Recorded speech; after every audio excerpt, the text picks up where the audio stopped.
में आपका स्वागत है। हो ही विप्रवश कमन विधि कहूँ कृपा करि सोऊ। तुम तज दीन दयाल निजी हित न देखो को एत न देखे को। ब्राह्मण बस में किस प्रकार से हो सो कृपा करके कहिए। हे दीन दयाल, आपके अतिरिक्त मैं किसी को अपना हितु नहीं देखता।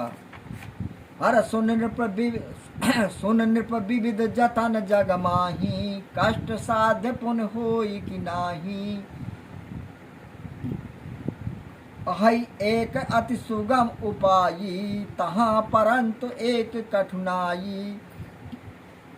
मुनि बोला, सुन राजन, जगत में अनेक यत्न हैं परंतु वे कष्ट साध्य हैं, अर्थात उनके सिद्ध करने में बड़ा कष्ट होता है। इस पर भी सिद्ध हो व न हो एक अत्यंत सहज उपाय है, इसमें भी एक कठिनता है। हर ममयाधीन युक्त नृप सोई मोर जाब तव नगर न होई। आज लगे अरु जब ते भयऊ काहू के ग्रह गाम ना गयऊ।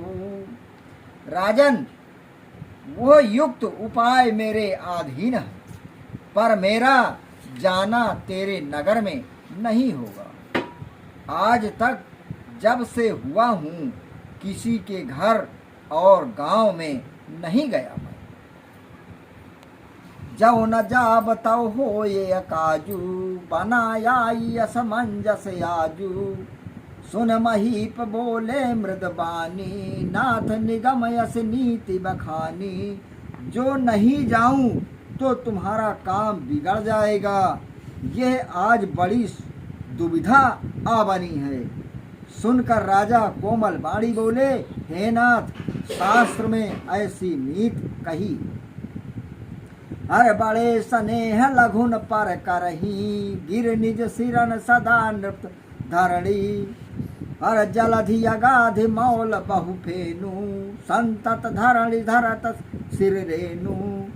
बड़े मनुष्य छोटों पर सदा प्रीत रखते हैं, पर्वत अपने सिर सदा तृण को धरते हैं। समुद्र इतना गहरा है परंतु मस्तक पर फेन बढ़ता है। पृथ्वी सिर पर धूर धारण करती हैं। अस कही गहे नरेश पद स्वामी हो कृपाल। मोहि लाग दुख साहु प्रभु सज्जन दीन दयाल। बोलो श्री रामचंद्र की जय।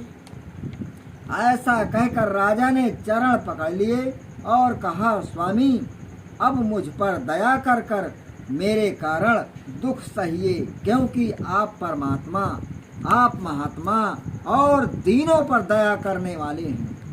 हर जानन पहिया पनया धीना बोला तापस कपन प्रमीना।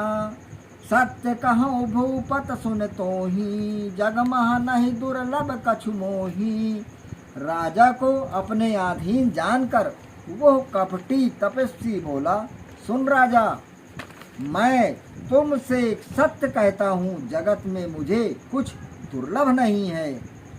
अवश्य काज मैं करी हूँ तोरा मन क्रम वचन भक्त तय मोरा। योग युक्त तप मंत्र प्रभावु फलय तब ही जब करो दुरावु। तुम्हारा काम निश्चय करूंगा, क्योंकि तू मन वचन कर्म से मेरा भक्त यानी दास है। योग युक्त तप और मंत्र का प्रभाव तब ही फलता है जब छिपाया जाए।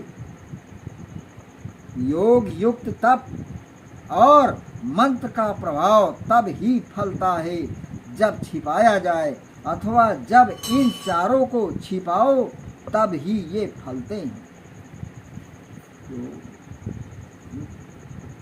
तप और मंत्र। जो नरेश मैं करऊँ ससोई तुम पर सो मोहि जान न कोई। अन्न सजो जोई भोजन करही, सोई सोई तव आयसु अनुसरही। राजन, जो मैं रसोई करूं और तुम परसो किंतु मुझे कोई ना जाने, तो उस अन्न को जो जो भोजन करेगा वो तुम्हारे बस में होगा, अर्थात तुम्हारी आज्ञा का पालन करेगा। हर पुण्य तिन के ग्रह जे वही जोई, तो बस होय भूप सुन सोई। जाई उपाय रचऊ तुम येहू, संबत भरि संकल्प करेहू। हे राजा सुन, फिर उनके भी घर जो भोजन करेगा वो भी तेरे बस में होगा। जाकर तुम यही उपाय करो और 1 वर्ष तक ये संकल्प करो। नित नूतन द्विज सहस सतो, बरहु सहित परिवार। मैं तुम्हारे संकल्प लगी, दीनहि करब जौनार। बोलो सियावर रामचंद्र की जय। नित्य नवीन एक क्षण ब्राह्मण कुटुंब सहित न्योता दो, और मैं तुम्हारे संकल्प के अर्थ दिन प्रति ज्यौनार करूँगा, अर्थात जब तक संकल्प रहेगा दिन में ज्यौनार करूँगा। वह संकल्प के दिन तक 1 वर्ष तक ज्यौनार करूँगा, अथवा तुम्हारे संकल्प को पूरा करने के लिए मैं दिन ही में ज्यौनार तैयार कर दूंगा। हर यही विध भूप काष्ट यति थोरे, होई है सकल विप्र बस तोरे। हर करी है विप्र होम मख सेवा, तेहि प्रसंग सहज ही बस देवा। हे राजन, इस प्रकार बहुत थोड़े कष्ट में ही सब ब्राह्मण तुम्हारे बस में हो जाएंगे। ब्राह्मण होम यज्ञ सेवा करते हैं, इससे देवता उनके बस में रहते हैं। हमारे चैनल को लाइक करें, सब्सक्राइब करें, आगे बढ़ाएं। हम आपके लिए नए नए पाठ लाते रहेंगे।